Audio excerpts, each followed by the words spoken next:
"If you carry me up the stairs, I'll tell you a secret," said the sick little girl. The mechanic had no idea what was coming. The cold breath of an autumn afternoon drifted between the tall buildings, the sun low and pale as it brushed the tops of glass towers. In front of an upscale apartment complex, Isaac Cole walked with an easy stride, his jacket still smelling faintly of motor oil. He had just finished delivering a repaired sedan to a customer in the building and was heading back toward the main street. A small sound broke the quiet, a thin, raspy cough.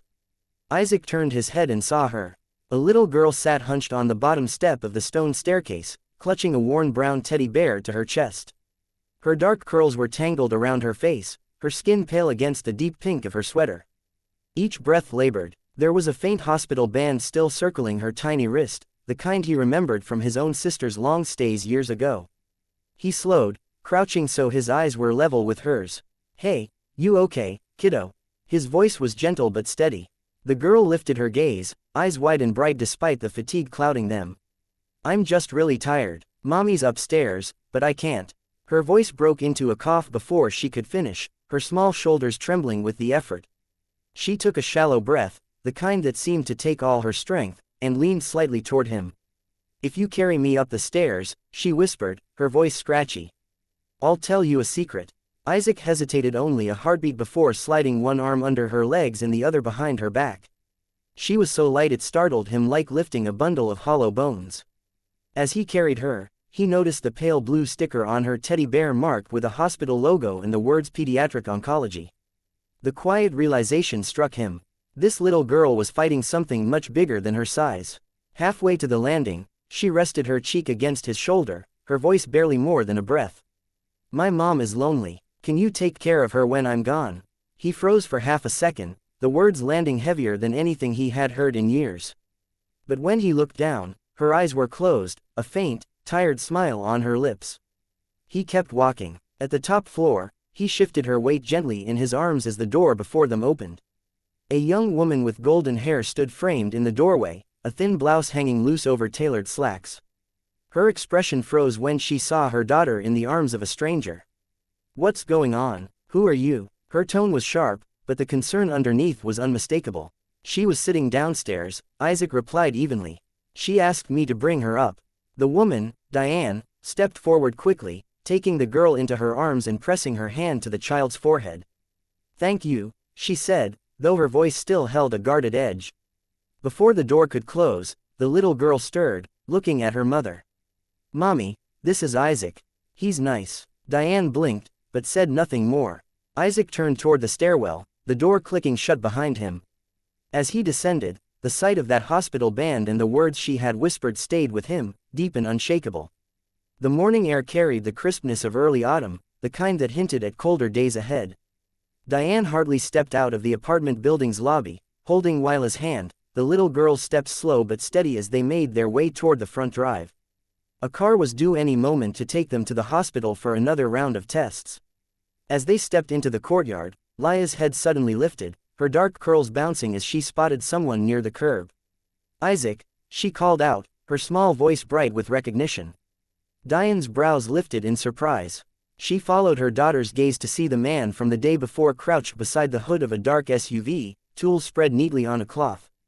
He looked up at the sound of his name, and a faint smile touched his face. "Morning," he said, standing and brushing his hands on a rag. "I'm just helping one of your neighbors.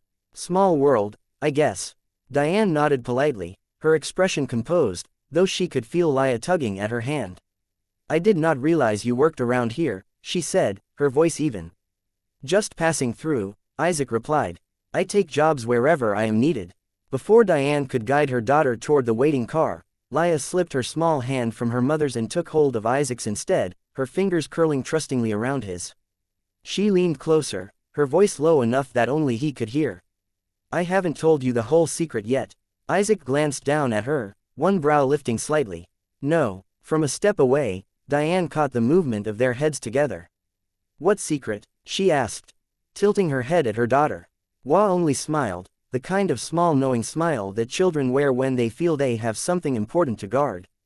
"It's just for Isaac," she said softly, turning back to him.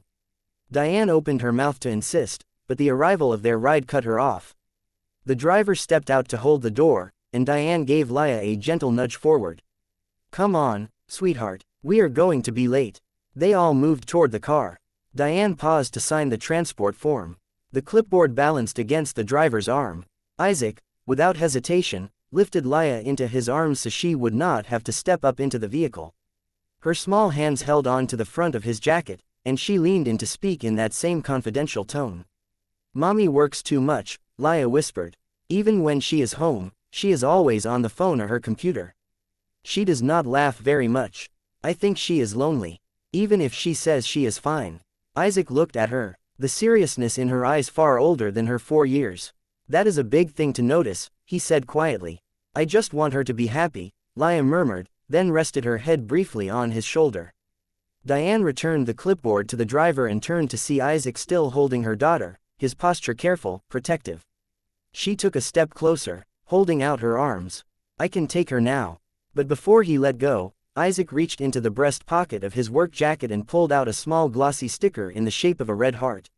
He pressed it lightly to the back of Laya's hand. "For brave girls only," he said. Laya's face lit up and she looked down at the sticker as if it were made of gold. "Thank you," she said softly, curling her fingers to keep it safe. Isaac set her gently into the car seat, making sure the belt was snug before stepping back. Diane watched him for a moment, her lips parting as if to speak, but then she only said, "Thank you for helping her yesterday and today." "Anytime," Isaac replied, his voice steady. He gave Laya a small wave as the driver closed the door. As the car pulled away, Diane glanced back once through the window. Isaac was already turning toward the SUV he had been working on, the morning sun glinting faintly on the tools in his hand. Laya sat quietly beside her, one small hand pressed over the sticker on her skin as if she were holding on to something far more important than paper and glue. The days grew shorter as autumn deepened, and Diane began to notice that Isaac seemed to cross her path more often. It was never in a way that felt forced, just small glimpses here and there. She would step into the hallway and see him replacing a flickering light bulb above the elevator, his tall frame balanced easily on the step stool. Another time, she caught sight of him carrying 2 heavy grocery bags for Mrs. Wetmore, the elderly woman who lived 3 doors down, patiently waiting for her to shuffle ahead so he could match her slow pace. It was hard to ignore the quiet efficiency with which he moved, the way he spoke little, but seemed to observe everything. One Tuesday afternoon, Diane's phone buzzed with an urgent call from her office. A high-profile client had pushed up an important meeting, and she would need to be on a video call within the hour. The problem was Laya had a follow-up appointment at the hospital that same time. Before she could begin rearranging everything in a flurry of stress, she found Isaac standing in the lobby, chatting briefly with the building's doorman. "If you need," he offered. "I can take her to the hospital. I know the way. I'll make sure she's back safe."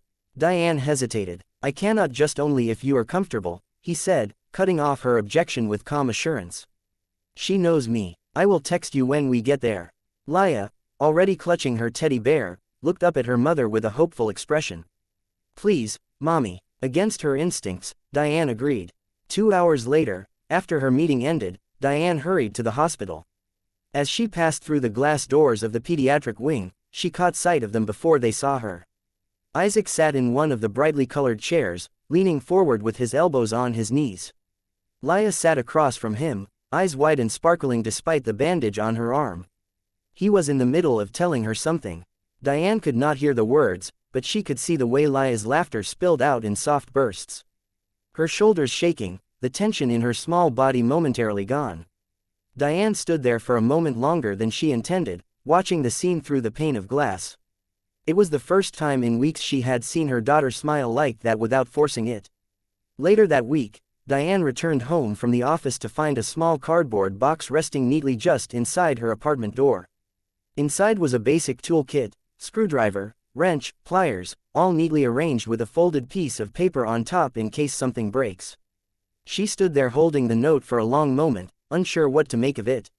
It was such a simple gesture, but it carried a certain thoughtfulness she had not expected. When she saw Isaac in the hallway the next day, she thanked him briefly. He only smiled as though it were nothing at all. Diane still kept her distance. Old habits of caution died hard, but she noticed that her gaze no longer carried the same sharp edge when it met his. And when Laya waved at him from across the lobby, Diane found she did not feel the need to pull her daughter away quite so quickly. The rain fell in relentless sheets that night, hammering against the tall windows of Diane's apartment. Wind howled down the narrow streets, carrying the smell of wet pavement and the faint metallic tang of the city after a storm. Inside, Diane was pacing the living room, her laptop still open on the coffee table, when a small sharp sound made her turn. From the couch, Laya let out a weak whimper. Her cheeks were flushed, her tiny chest rising and falling too fast.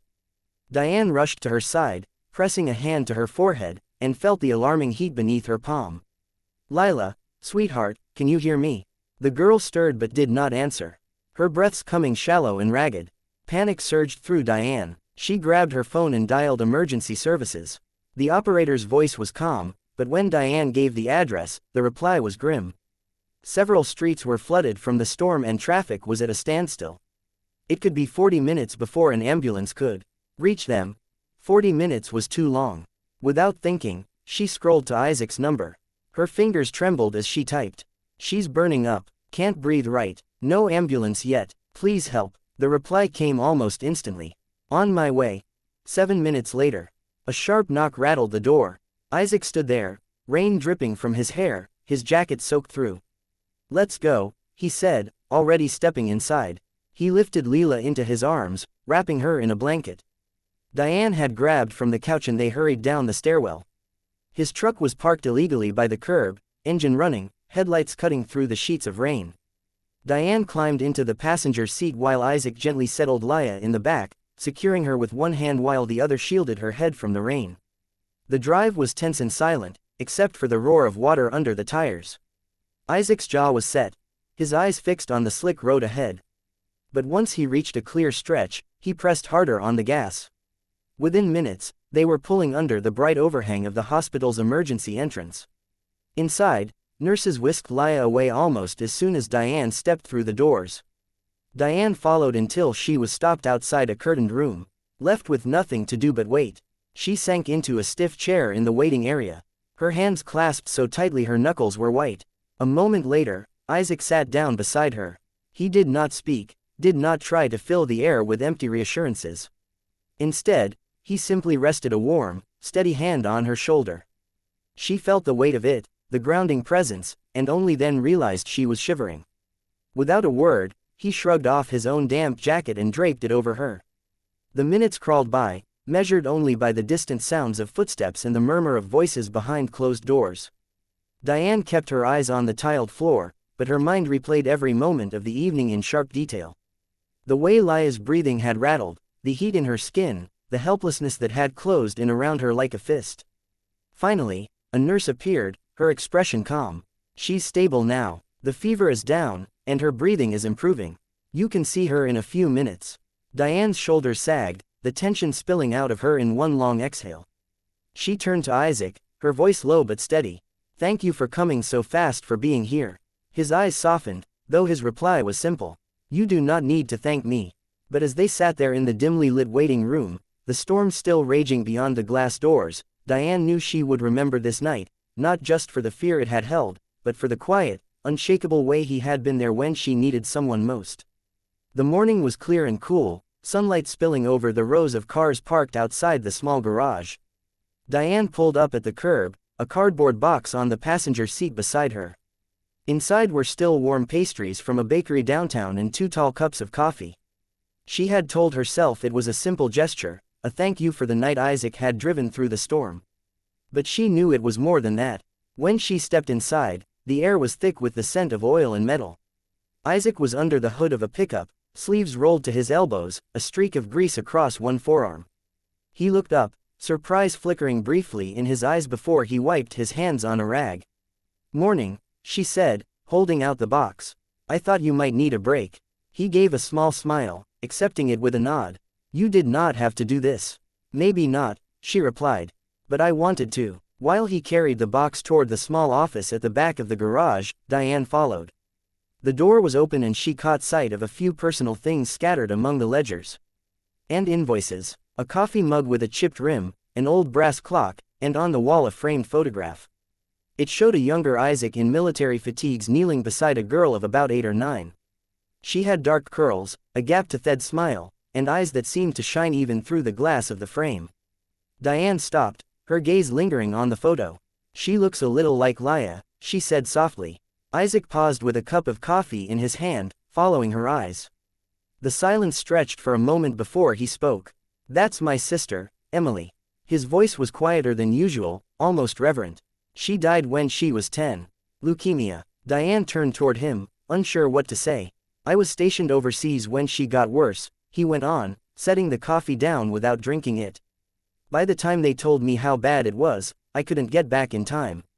I missed the last week. My parents said she kept asking for me. He broke off, swallowing hard. "I never forgave myself for that." The weight of his words settled between them, heavy and still. Diane understood in that moment why he had been so quick to step in for Laya. Why he carried her without hesitation, why he stayed by their side in that hospital waiting room. When she threw away her own cigarette, giving in smoking a raw 26-year-old version of the waves he came for. She took a breath. "You have been doing all this for us because of her." Isaac shook his head. "Not because of her, for her. She would have wanted me to help someone like Laya."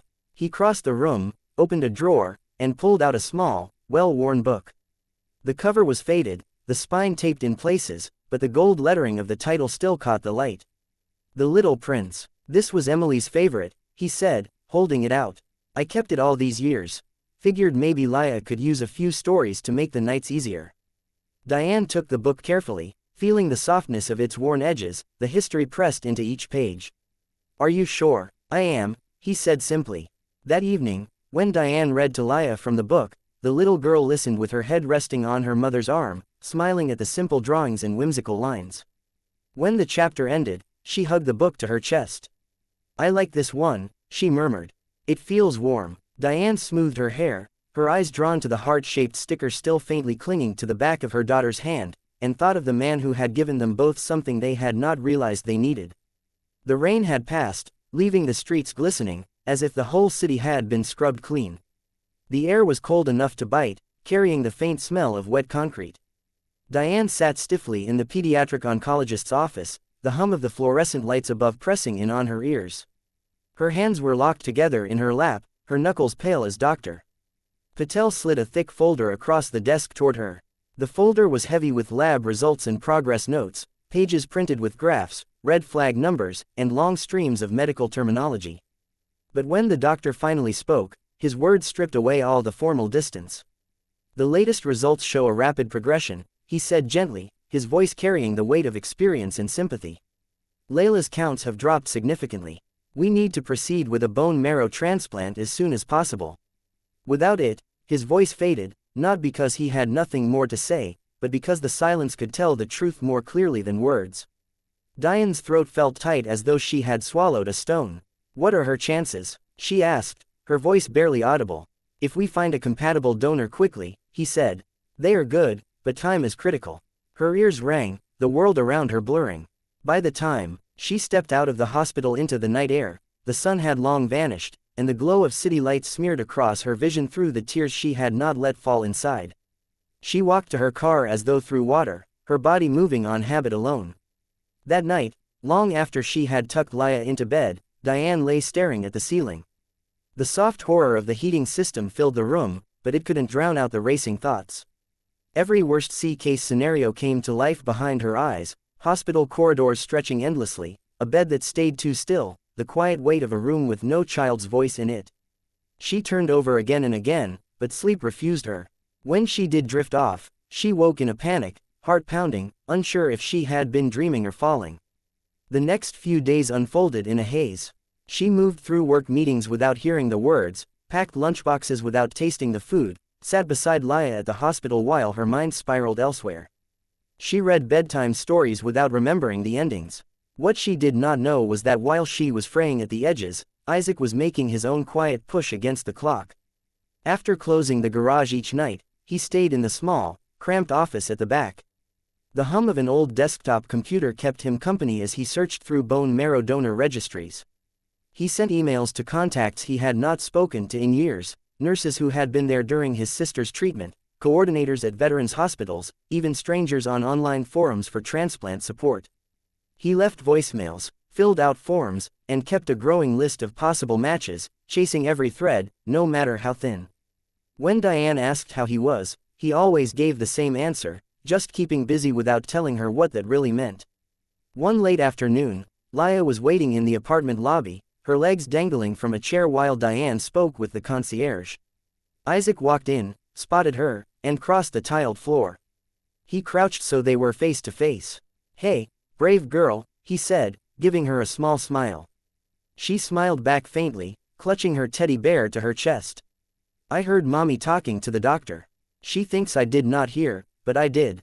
Isaac's expression shifted. "What did you hear that?" "I need a new part," she said slowly. "From somebody else's blood." Her forehead wrinkled, but her voice was steady. "It sounds scary, but I think I can be brave." She hesitated, then added in a whisper, "If you take care of Mommy, I will not be scared." The words hit Isaac like a physical blow. He searched her face, and what he saw there was not fear. It was resolve, far too grown up for a 4-year-old. He laid his hand gently over hers. "You just focus on getting better. Let me worry about the rest." Laya gave one small solemn nod as if sealing a pact. Then she leaned forward, resting her head against his shoulder. Isaac held her there, his arms wrapping around her slight frame, silently making a promise he knew he would keep. She would not face this fight alone. Neither would her mother. The call came just after dawn when the sky outside Diane's window was still the color of slate. She had been dozing in the chair beside Laya's bed at the hospital. The beeping of the monitors her only measure of time. "Miss Hartley." The nurse's voice was warm, almost buoyant. "We found a match." For a moment, Diane could not speak. The words felt fragile, like a candle flame that might go out if she breathed too hard. "A match," she finally managed. "Yes, the donor wishes to remain anonymous, but the compatibility is excellent. We can schedule the transplant immediately." Within hours, preparations began. Diane signed stacks of forms, met with surgeons and anesthesiologists, and sat through briefings she barely absorbed. Her mind kept circling back to that one fact. Someone somewhere had chosen to give a part of themselves to save her daughter's life. The day of the surgery, Laya clutched her teddy bear as they wheeled her toward the operating room. Diane kissed her forehead, whispering promises she prayed she would be able to keep. The double doors closed and Diane was left standing in the hallway, her heart pounding against her ribs. The procedure stretched into hours. She walked the length of the waiting area over and over, pausing only when the surgeon appeared, his expression calm. "The transplant went well. She'll be in recovery for the next day or two, but the signs are good."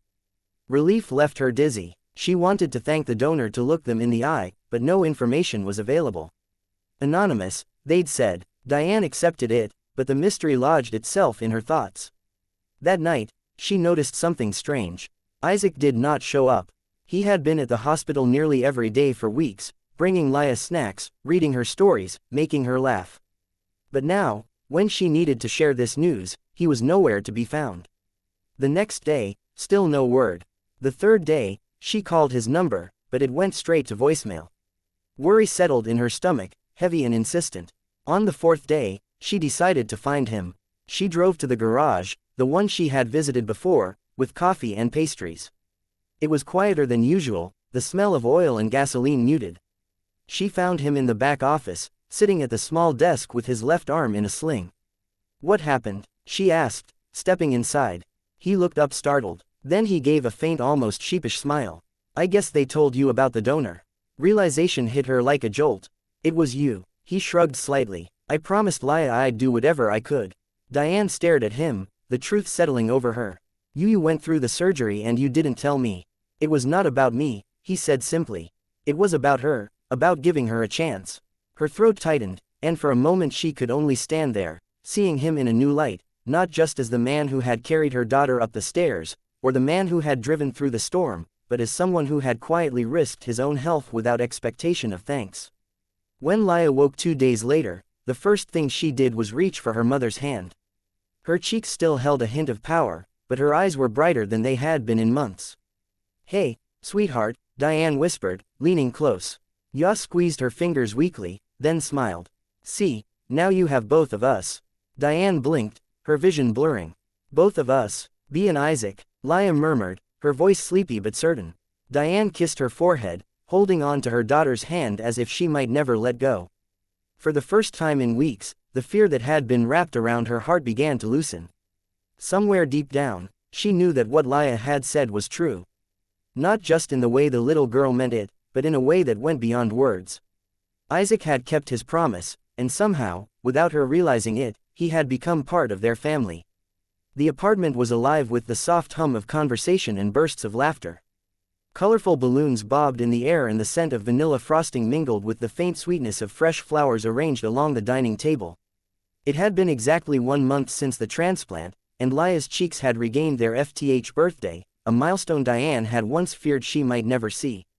Isaac arrived just as guests were settling in, holding a small, neatly wrapped box. He hesitated in the doorway until Leah spotted him.